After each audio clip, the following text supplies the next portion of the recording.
This video is brought to you by CuriosityStream. Watch award-winning documentaries from the creator of the Discovery Channel. Elon Musk is now worth $167 billion. And depending on when you're watching this video, he could very well be worth even more. Despite all the five-star hotels he could sleep in, the Tesla CEO chooses to sleep at his factories, not just now and again, but often. That's what he did during his recent visit to the Gigafactory under construction in Berlin, Tesla's first vehicle factory in Europe that will start turning out Model Ys this year. Where do you sleep tonight? Tonight's in the factory.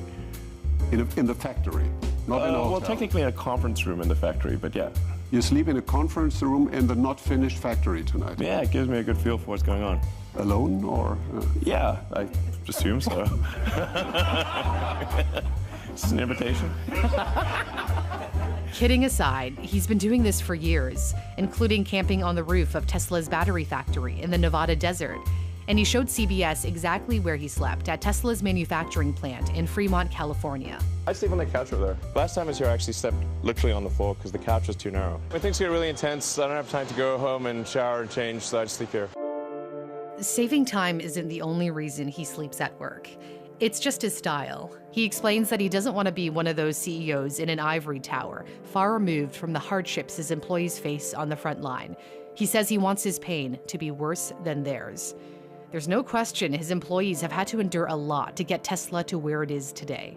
The company delivered nearly 500,000 cars in 2020, a stunning achievement considering it was just a month away from bankruptcy a few short years ago as it struggled to mass produce the Model 3. In 2018, Tesla planned on producing 5,000 Model 3s every week, but only managed about 800 a week in the first 3 months of that year. Frankly, we're going to be in production hell. Welcome. Part of the problem was that Tesla relied on too much automation, or too many robots too early, and any issue would cause the entire assembly line to stop. The human staff was also overworked, exhausted, and according to a report in The Guardian, even passing out on the factory floor.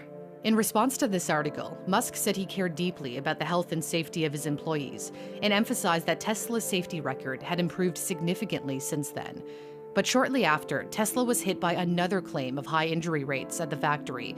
So Musk responded with an all-staff email that's been applauded by leadership experts. He wrote, "No words can express how much I care about your safety and well-being. It breaks my heart when someone is injured building cars and trying their best to make Tesla successful." He went on to say he'd meet with every injured employee and would go down to the production line and perform the same task that they perform. It's not certain whether he actually met with every single injured person, but this hands-on approach was clear evidence that he's willing to put himself at the very heart of problem solving. And sleeping in factories could go a long way toward inspiring his employees to make Tesla an overwhelming success by helping the world transition to sustainable energy. Tesla aims to produce 20 million cars a year by 2030. That's 40 times what it produced in 2020. Only an insane amount of hard work will get Tesla there. Musk says at times he's clocked in more than 120 hours a week, a work ethic that he adopted early on. When he and his brother Kimball founded their first company, Zip2, which was like an internet version of the Yellow Pages, they only had one computer, so the website ran during the day while they coded at night. They also slept at the office because they didn't have an apartment, and luckily they could shower at the YMCA. He doesn't expect his employees to camp out at work, but does expect them to spend a lot of waking hours there. During that painful production ramp-up of the Model 3, staff were working 100 hours a week. That's the equivalent of 14 hours a day, 7 days a week. Critics say he pushed his workers to the brink. Musk said there was no other way to meet Tesla's production targets. The company bounced back and exceeded its delivery goals in the second half of 2019. Tesla is now the most valuable car company in the world as the stock price continues to soar. Musk's rocket company, SpaceX, is also soaring, literally, as it tests out prototypes of the massive Starship system that plans to send people to the moon and Mars. Even though his company's futures look bright, the CEO says it's no time to slow down.